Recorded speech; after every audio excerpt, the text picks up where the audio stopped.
Yes class, आज हम देखेंगे न्यूमेरिकल नंबर 10, चैप्टर नंबर 5 का न्यूमेरिकल नंबर 10 आप लोग अपनी बुक में देखेंगे। कल हमने न्यूमेरिकल नंबर 9 तक जो है वो सारा वर्ड कंप्लीट कर लिया था। Okay, now start. Modern limited ने 10 रुपये वाले 10,000 समतांशों को 11 रुपये प्रति अंश की दर पर क्या किया है, निर्गमित किया है। ओके, राशि इस प्रकार दे है: आवेदन पर 3 रुपये, आवंटन पर 4 रुपये प्रीमियम सहित, और शेष राशि प्रथम व अंतिम मान पर 4 रुपये। तो एक शेयर 10 रुपये का है, 11 में इशू कर रहे हैं, इसका मतलब 1 रुपया जो एक्स्ट्रा लिया जा रहा है वो किस बात का लिया जा रहा है, वो प्रीमियम का लिया जा रहा है।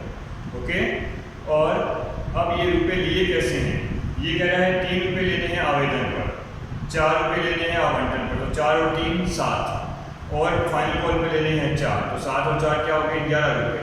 तो 11 को 3 टुकड़ों में बांटा है, 3 रुपये लेने हैं एप्लीकेशन पर, 4 रुपये लेने हैं अलॉटमेंट पर, 4 रुपये लेने हैं कॉल पर। जो 4 रुपये आपने अलॉटमेंट के साथ लिए हैं उसमें 1 रुपया क्या माना जाएगा, प्रीमियम शामिल माना जाएगा। मतलब ये हो गया 3 + 1, 3 रुपया किसका हुआ, कैपिटल का, 1 रुपया प्रीमियम का। कुल कितने रुपये लिए अलॉटमेंट के समय, 4 रुपये लिए जनता से। 12,000 अंशों के लिए क्या आए हैं, आवेदन पत्र आए हैं। ये लोग, ये ओवर सब्सक्रिप्शन हो रहा है। इशू कितने कर रहा है, 10,000 शेयर, वो दिया हुआ ये सब। निर्गमित कितने किए, 10,000 शेयर, आवेदन कितने आ रहे हैं, 12,000। तो यदि निर्गमित किए गए अंशों से अधिक मात्रा में आवेदन पत्र आते हैं तो हम इसे क्या बोलते हैं, हम इसे बोलते हैं ओवर सब्सक्रिप्शन। कि निर्गमित किए गए अंशों से अधिक मात्रा में क्या आ गए हैं, हमारे पास आवेदन पत्र आ गए हैं। ठीक है, ये कह रहे हैं सभी को यथानुपात बंटन किया जाएगा, मैं किसी को इसने कैंसिल नहीं किया है। आगे कह रहे हैं राकेश जिसने 240 अंशों के लिए आवेदन किया था। ये बात बहुत ही इंपॉर्टेंट है इस क्वेश्चन की। राकेश जिसने 240 अंशों के लिए आवेदन किया था, आवेदन का मतलब मांगा, कि वो 240 अंश मांग रहा है कंपनी से। अब कंपनी देगी कितना वो अभी इसने नहीं बताया, वो हमें काउंट करना पड़ेगा कि राकेश को कंपनी ने कितने शेयर अलॉट किए हैं, एक्चुअल में कितने शेयर अलॉट किए हैं। ओके, और राकेश जिसने 240 अंशों के लिए आवेदन किया था, बंटन के साथ ही मांग का भुगतान कर दिया, बंटन के साथ मांग का भुगतान कर दिया। मतलब हमने मांगी अलॉटमेंट तो उसने साथ में कॉल भी जमा करवा दी, दैट मीन एडवांस मनी। हमने अलॉटमेंट का पैसा मांगा और अगला बंटन का पैसा भी साथ ही दे रहा है, दैट मीन वो एडवांस ही दे रहा है। अलॉटमेंट के साथ उसने आगे का एडवांस मनी भी क्या करवा दिया है, डिपॉजिट करवा दिया। और दूसरा आदमी है सुकेश जिसे 100 अंश दिए गए थे, उसने बंटन का भुगतान क्या किया है, मांग के साथ किया है। मतलब 2 केस हैं ये। एक आदमी अलॉटमेंट के साथ कॉल का पैसा जमा करवा देता है तो ये तो एडवांस हुआ, और एक कॉल के साथ क्या कराएगा, अलॉटमेंट का पैसा जमा कराएगा। तो इसका मतलब ये क्या हो गया, उसका एरियर हो गया, मतलब बकाया हो गई। तो एक ही सवाल में दोनों बातें आ गई कि एक आदमी एडवांस दे रहा है और एक आदमी लेट दे रहा है। तो एक आदमी बकाया हो गया, बाद में जमा करवाएगा, और एक आदमी का क्या हो गया, एडवांस, क्योंकि उसने टाइम से पहले ही क्या करवा दिया है, पैसा जमा करवा दिया। बट इस न्यूमेरिकल की जो समझने वाली बात है, जो मेन समझने वाला लफड़ा है वो ये है कि राकेश ने 240 अंश मांगे हैं। तो राकेश ने 240 अंश मांगे हैं तो कंपनी ने उसे कितने शेयर दिए, ये तुम्हें निकालना पड़ेगा। ये आप ध्यान रखेंगे, ये बहुत ही कंफ्यूजन क्रिएट करने वाली चीज है। बच्चे इसमें ज़्यादातर ध्यान नहीं दे पाते जब हम सवाल पढ़ते हैं। बट आप ये बात ध्यान रखेंगे, अगर आपके प्रश्न में आवेदित अंश दिए गए हैं तो आपको बंटित अंश निकालने पड़ेंगे, क्योंकि जो काउंटिंग होती है सारी वो बंटित अंशों पर की जाती है, आवेदित अंशों पर नहीं। आवेदित का मतलब मैं मांग रहा हूँ तो मैं तो कुछ ही मांगूंगा, मैं तुम्हारा सारी चीज़ मेरे को अकेले को ही दे दो, ये थोड़ी पॉसिबल है। ये तो कंपनी का जो रेशियो है उसके अकॉर्डिंग काम चलेगा। इसलिए एक मांगने वाला व्यक्ति कंपनी से कितने भी अंश मांग सकता है, बट हम जब गणना करेंगे, हम जब अपनी अकाउंटिंग प्रोसेस को स्टार्ट करेंगे, वहां हमें केवल निर्गमित किए गए अंशों पर ही क्या करनी है, कैलकुलेशन करनी है। आवेदित अंशों पर कोई भी गणना नहीं होती है। तो आप ये ध्यान रखेंगे कि अगर कोई पर्टिकुलर पर्सन इतने अंश मांग रहा है, आप उस मांगे गए अंशों पर कोई भी मल्टीप्लाई या एडिशन या सब्सट्रैक्शन नहीं करेंगे। आप सबसे पहले उस व्यक्ति के बंटित अंश ज्ञात करें, और बंटित अंश ज्ञात करने के बाद उस पर बकाया या एडवांस जो भी जैसा भी है वो बाद में कैलकुलेट किया जाएगा। तो ये ध्यान रखना है, ये छोटी छोटी बातें हैं जो सवालों को गलत कर देती हैं एग्जाम में। अब राकेश ने 240 अंश मांगे हैं, उसे कितने अंश मिले पहले ये निकालना पड़ेगा। तो उसके लिए हम देखते हैं कैसे काउंटिंग बैठेगी। तुम्हें कंपनी का प्रो राटा क्या करना पड़ेगा, कैलकुलेट करना पड़ेगा। प्रो राटा मतलब यथानुपात, प्रो राटा मतलब यथानुपात। तुम्हें कंपनी का प्रो राटा निकालना है। इसके लिए क्या चाहिए, इसके लिए दो चीज चाहिए, अप्लाइड एंड इशू। लोग कितना अप्लाई कर रहे हैं, हमने कितने इशू किए हैं। तो हमने लोगों ने अप्लाई तो किए हैं 12,000, मतलब 12,000 अंशों के लिए लोगों ने आवेदन दिया है, और कंपनी ने जारी किए हैं कितने अंश, 10,000 अंश। कंपनी ने निर्मित किए 10,000, मांगने वाले कितने आ गए 12। किसी को रिजेक्ट तो कर ही नहीं ना कंपनी, किसी की भी एप्लीकेशन कैंसिल नहीं हुई, मतलब सबको शेयर दिए। तो कैसे शेयर दिए, रेशियो निकाल लेते हैं, 6:5, 6 के बदले 5, मतलब जो आदमी 6 अंश मांगना जा रहा है कंपनी से, उसे कंपनी क्या दे रही है, 5 अंश दे रही है। 6 वाले को 5 अंश दिए गए हैं। तो राकेश ने कितने मांगे हैं, राकेश ने मांगे हैं कितने, 240। तो उसे कितने मिले ये देखते हैं, 6 के बदले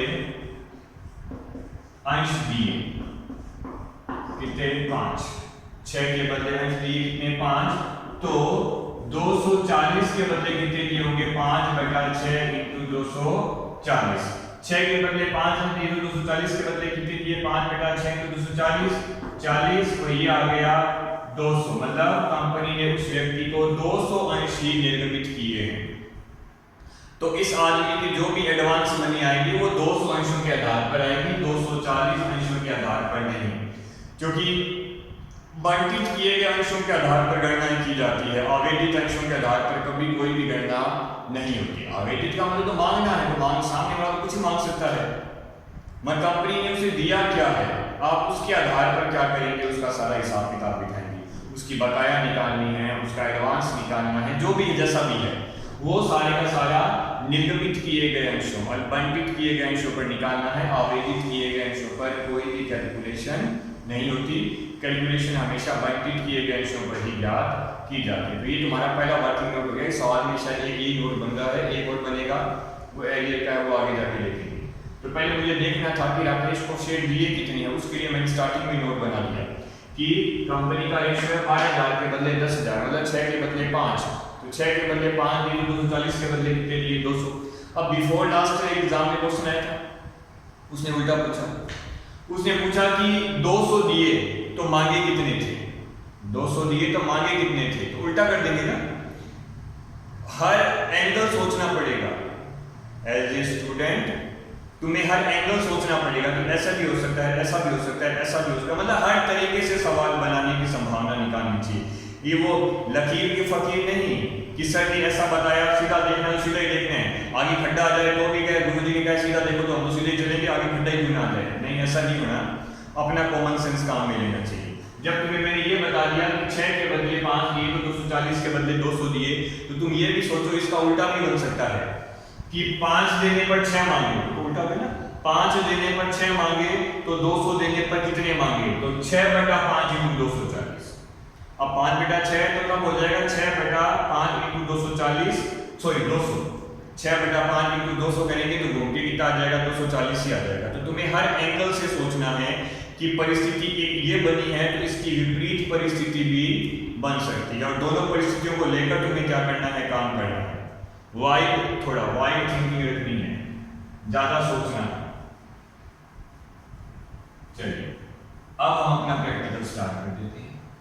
ये ओवर सब्सक्रिप्शन का सवाल है ना, अधीय विधान है। अधीय विधान के लिए मैंने तुम्हें क्या बताया था कि अधीय विधान की स्थिति में पहली एंट्री तो होती है अप्लाइड शेयर पर, जितने अंशों के लिए आवेदन आया है पहली एंट्री उसकी बनेगी, और बाकी सारी एंट्री फर्स्ट को छोड़कर बाकी सारी एंट्री निर्गमित किए गए अंशों की जाती है।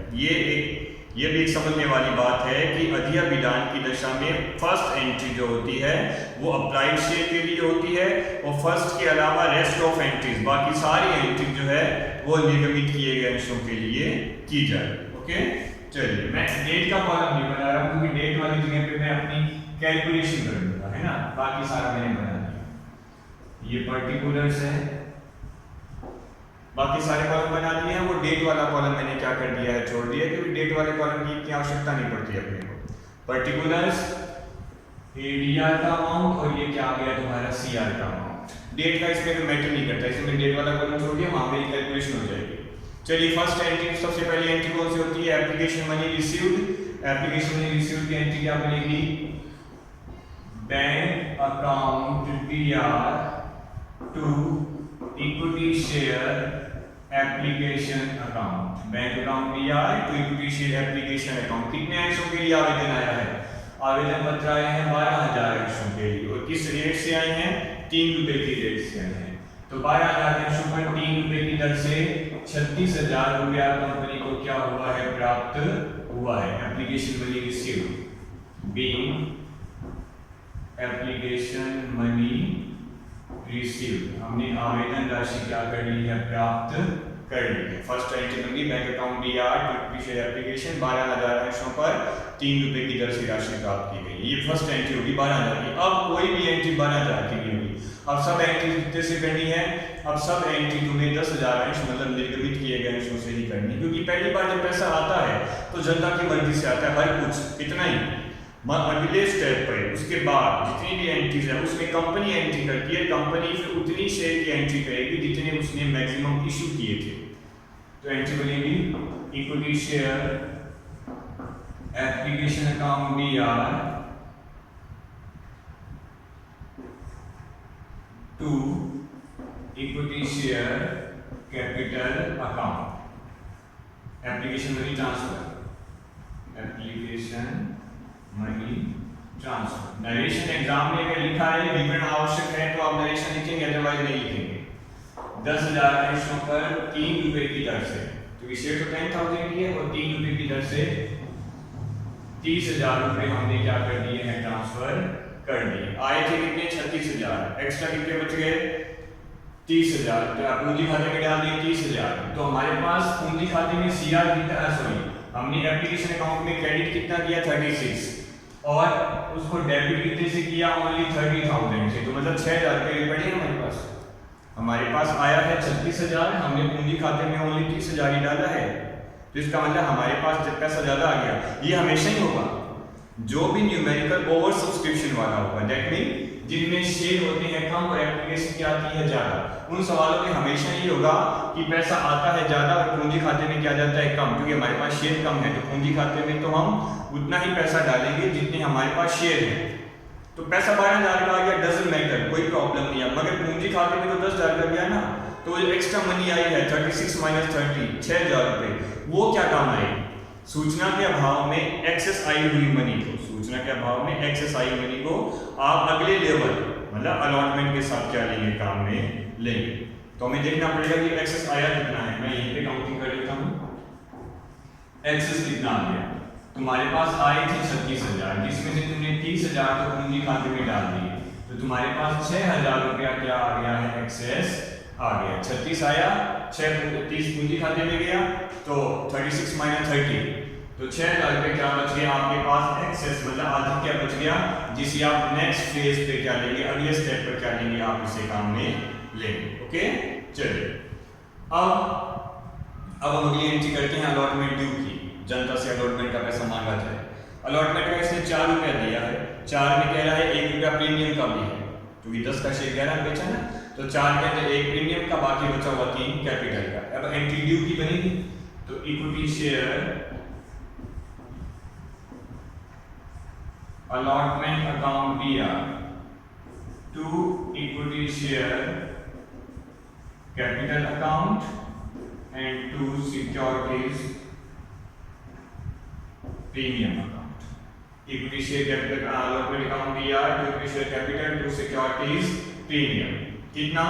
10,000 अंश, 4 रुपए की तो टोटल अलॉटमेंट, फिर उन्हीं 10,000 अंशों पर 3 रुपया कैपिटल का, उन्हीं 10,000 अंशों पर 1 रुपया किसका? प्रीमियम का। टोटल 4 है, इसमें 3 कैपिटल के नाम पर ले रहे हैं और 1 किस नाम का ले रहे हैं? प्रीमियम के नाम का ले रहे हैं। तो 10,000 इंटू 4, टोटल कितना हो गया? 40,000 रुपया हो गया। कि आपने जनता से कितना मांगा? 40 में पूंजी का कितना है? 10,000 इंटू 3, 30,000 पूंजी का, और 10,000 इंटू कितना? 1, 10,000 रुपये क्या बन गया? सिक्योरिटी प्रीमियम का बन गया। बीइंग अलॉटमेंट ड्यू, हमने अलॉटमेंट क्या कर दिया? ड्यू कर दिया। अलॉटमेंट ड्यू, ये बीइंग अलॉटमेंट ड्यू, हमने बंटन क्या कर दिया है? ड्यू कर दिया। ठीक है, अब आपको क्या करना हैं। अब ये तो 6,000 रुपये तुम्हारे ज़्यादा आ गए थे ना एप्लीकेशन के साथ, अब उन्हें काम में लेना है, फिर बाद में जनता से पैसा मांगेंगे। पहले इन्हें काम में लेंगे और बाद में जनता से हमें क्या करना है, पैसा मांगना है। तो पहले इसको काम में लेने की एंट्री करते हैं। मैंने कल भी तुम्हें बताया था कि सारा का सारा जितना भी एक्सेस पैसा आता है एप्लीकेशन के साथ, जितना ही पैसा ज़्यादा आ जाता है वो सारा एप्लीकेशन खाते में ही रहता है, वो सारा इसी एप्लीकेशन अकाउंट में है। तुम जब भी चाहो जहां भी चाहो उसे ट्रांसफर कर सकते हो। एप्लीकेशन से निकालना अलॉटमेंट में डालना, एप्लीकेशन से निकालना एडवांस में डालना, जहां आप चाहे जैसे आप चाहें इस मनी को यूटिलाइज कर सकते हैं। तो हमने ये पता लगा लिया पहले ही कि एप्लीकेशन के साथ आए थे 36, पूंजी खाते में कितने गए 30, इसका मतलब 6,000 रुपया क्या आ गया हमारे पास, ज़्यादा आ गया। अब ये 6,000 रुपये हमें क्या करना है, काम में लेना है।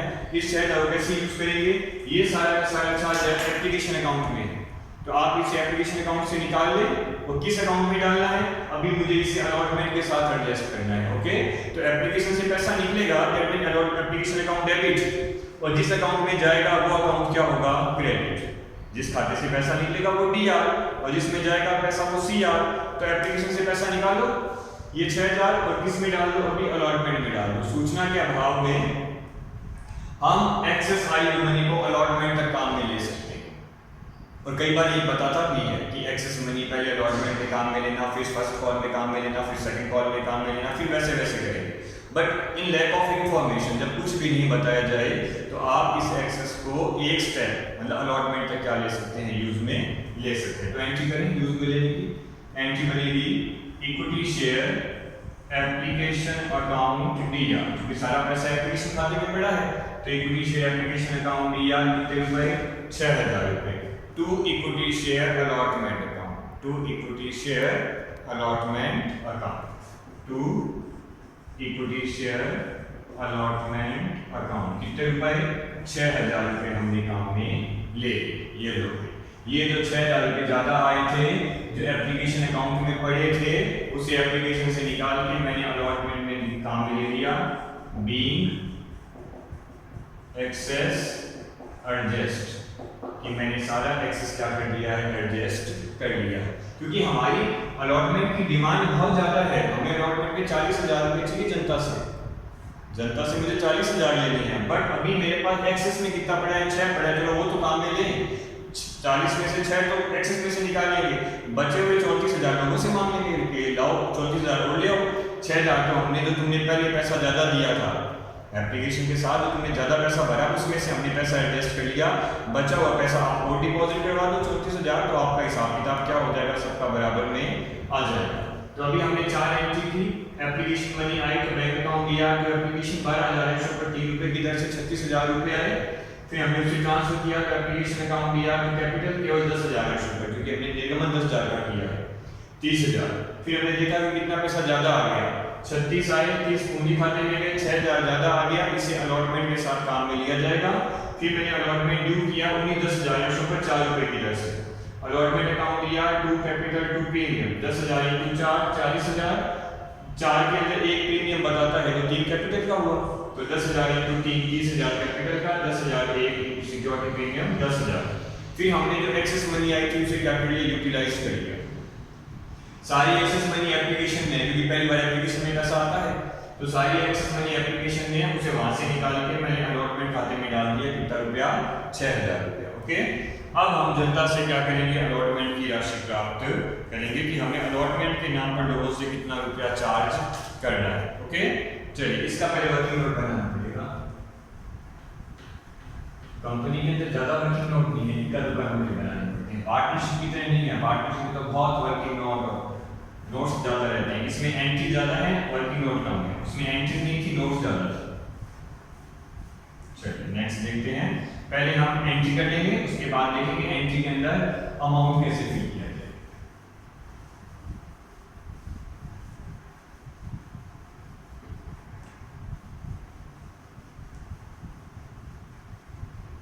एंट्री क्या बनेगी, हमें अलॉटमेंट का पैसा लेना है तो bank account DR to allotment. But एक चीज और है, यहाँ पे राकेश ने अलॉटमेंट के साथ आगे का एडवांस जमा करवाया है, बुक में साफ लिखा पड़ा है, राकेश ने अलॉटमेंट के टाइम पर मांग का पैसा भी क्या करवा दिया, एडवांस में जमा करवा दिया। मतलब एक आदमी, 2 आदमी राकेश और सुकेश, तो तो राकेश तो आगे का भी जमा करवा रहा है और सुकेश बर्तन का भी जमा नहीं करवा रहा, तो मतलब एक का तो एडवांस और एक का क्या रहा है एरियर, एक साथ दोनों बात आ गई। अब इसको शो कैसे करेंगे, एंट्री में कैसे प्रेजेंट करेंगे ना, वो प्रेजेंटेशन देखिए आप। हम एंट्री करेंगे बैंक अकाउंट डी आर, क्योंकि पैसा आएगा तो bank account D R entry बनेगी। एक बार थोड़ा नीचे एंट्री आप करेंगे बैंक अकाउंट डी आर, जो पैसा आएगा तो bank account D R to equity share allotment account और to call in advance account. अब ये एडवांस का क्या मामला है, क्योंकि एक आदमी ज्यादा पैसा दे रहा है, एकदम लिखा पड़ा है ये, राकेश ने अपने अंशों पर एडवांस मनी दी है, ये लिखा हुआ है। तो अब जब अलॉटमेंट का पैसा आएगा उसी टाइम एडवांस का पैसा भी आएगा, और एडवांस का पैसा कॉल का है, मगर उसे सीधा टू कॉल नहीं लिख सकते कि to call account to first call account, नहीं, फर्स्ट कॉल की बारी तो फर्स्ट कॉल के टाइम पर ही आएगी। अगर किसी ने ज्यादा पैसा दे दिया है तो एक बार ले लो और उसे एडवांस नाम के खाते में जाकर दो ट्रांसफर, एक बार ले लिया एडवांस भी डाल दिया, बाद में जब फर्स्ट कॉल की बारी आएगी तो ये पैसा एडवांस से निकलेगा और फर्स्ट कॉल में क्या किया जाएगा, ट्रांसफर किया जाएगा। तो जब भी कोई पैसा एक्सेस आ जाता है, सॉरी जब भी कोई पैसा एडवांस में आ जाता है, कोई आदमी ने एडवांस पैसा दे दिया, हमने मांगा 1 रुपया, उसने आगे का 1 रुपया और दे दिया, तो आगे का 1 रुपया जो है वो एक बार एडवांस अकाउंट में रहेगा, बाद में इसे फिर अपने पर्टिकुलर अकाउंट में क्या किया जाएगा, ट्रांसफर किया जाएगा ऑन द पर्टिकुलर टाइम। चलिए कितना रुपया है एडवांस का देखिए, मैंने भी वर्किंग नोट बनाया था, उसमें राकेश के 200 शेयर आए थे, मैंने वर्किंग नोट बनाया था उसमें राकेश के कितने आए थे, 200 अंश आए थे, पहले बनाया था रात एक पहले काम ये किया था मैंने, तो मैंने राकेश के 200 अंश निकाले और कॉल की रेट है 4 रुपए, ये बुक में दी हुई है, कॉल की दर कितने रुपए है, 4 रुपए है, तो इसका मतलब राकेश का 200 अंशों पर 4 रुपए की रेट से 800 रुपया क्या आ गया, एडवांस आ गया। राकेश ने अपने अंशों पर 800 रुपया क्या जमा करवा दिया है, एडवांस जमा करवा दिया, ओके, तो एडवांस तो आ गया ये।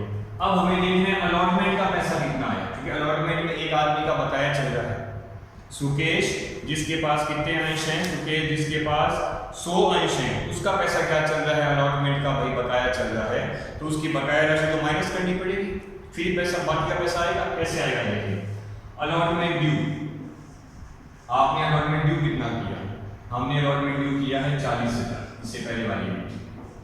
फिर हम करते हैं लेस एक्सेस, ये मैंने पहले भी एक सवाल में किया है, 8 नंबर सवाल में भी सेम ये नोट बनाया था, हमने एक्सेस कितना काम में लिया था 6,000, तो हमें और कितने चाहिए 34,000, 40,000 का अलॉटमेंट बनता है, 6 एक्सेस वाले माइनस कर दिए, कितने बचे 34,000, ये बैलेंस आ गया, बैलेंस ड्यू। अब इसमें भी एक आदमी नहीं दे रहा तो लेस कर दो उसका एरियर्स, उसकी बकाया राशि माइनस कर दो, बकाया कैसे आएगी, मैंने फॉर्मूला बताया था, balance due upon number of share total into arrear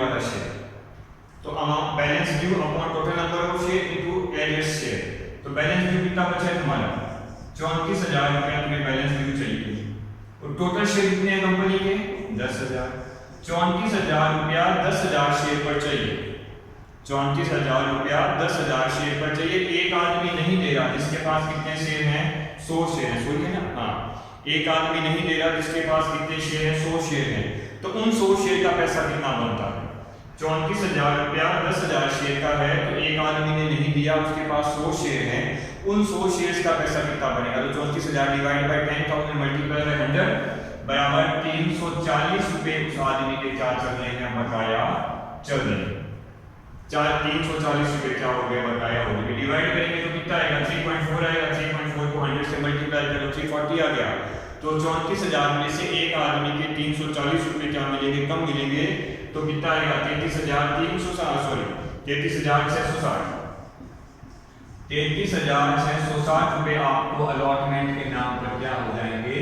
प्राप्त हो जाएंगे, अलॉटमेंट के नाम पर आपको कितने मिलेंगे 33,660 रुपए क्या होंगे, प्राप्त होंगे।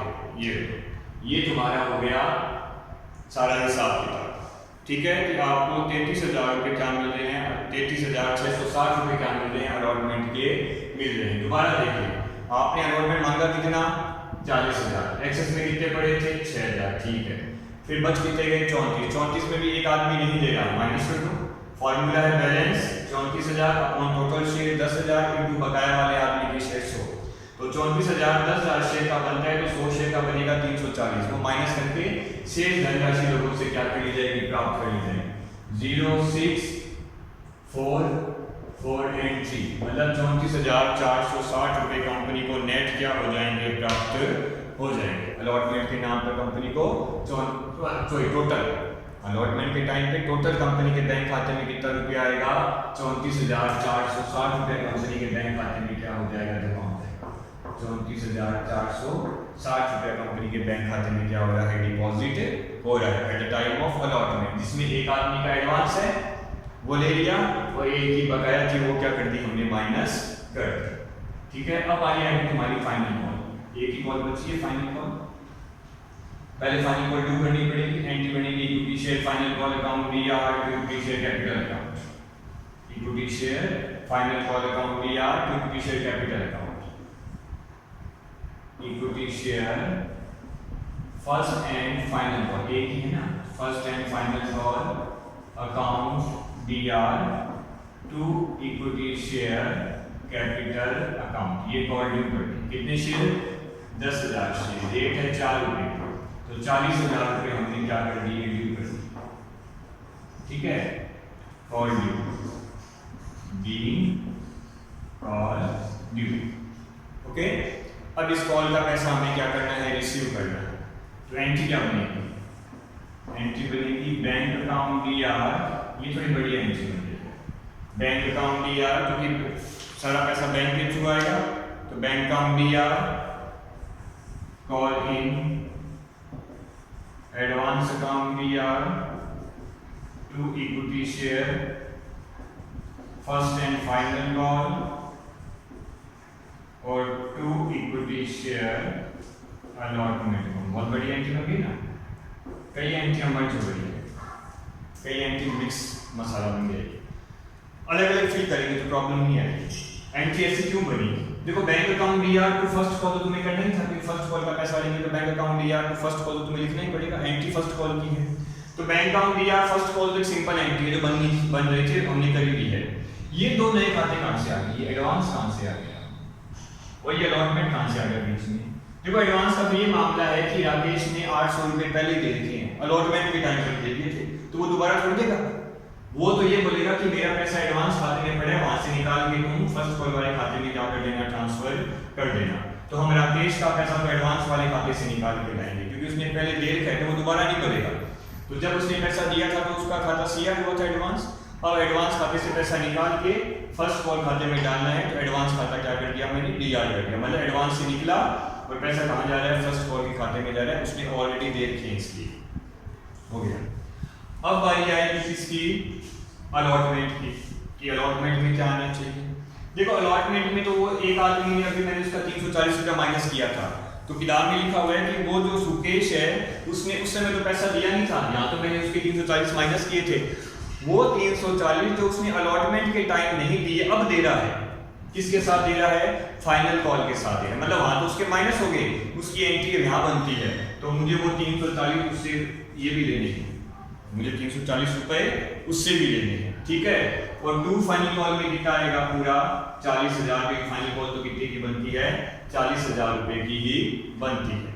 ठीक, अब बैंक में कितना आएगा ये देखिए, तुम्हारी फाइनल कॉल कितने की है, 40,000 रुपए की, जिसमें से राकेश ने एडवांस दे रखा है वो नहीं करेगा दोबारा, तो उसके 800 माइनस कर दो, राकेश की एडवांस क्या कर दो, माइनस कर दो, बचा हुआ पैसा तुम्हारे बैंक खाते में आएगा फाइनल कॉल का, फाइनल कॉल का बचा हुआ पैसा तुम्हारे खाते में आएगा कितने रुपए, जो 40,000 में से कितने गए, 800 गए, ये आ गया 39,200, 39,200 तो इसका, और 340 रुपए ये दे रहा है। तो इतने पंगे में मत पड़ो, इसमें थोड़ा कॉम्प्लिकेटेड है, मैं क्या बताता हूँ। 40,340 में से 800 माइनस कर दो, सीधा हिसाब, 40,340 में से 800 रुपए क्या कर दो, माइनस कर दो, बच गया वो सब किस में आएगा, बैंक में आएगा, वो आएगा 39,540 रुपए। ये डायरेक्ट हिसाब कर दिया, कोई लफड़ा काउंटिंग नथिंग, सीधे चलने दो। तो डायरेक्ट हमने क्या कर दिए, एंट्री बना दी है कि 40,000 तो फर्स्ट कॉल के हैं, 340 रुपए पिछले बकाया अलॉटमेंट के हैं, हमें लेने हैं 40,340, जिसमें से 800 एक आदमी ने एडवांस दे रखे हैं, वो दोबारा नहीं भरेगा, और बाकी बचे हुए 40,340 माइनस 800 किया तो 39,540 रुपए हमें शेष जनता से क्या करने हैं, प्राप्त करने। ये लो, ये हो गया तुम्हारा न्यूमेरिकल नंबर कितना, 10। और कल आप देखेंगे हम न्यूमेरिकल नंबर 11। ओके।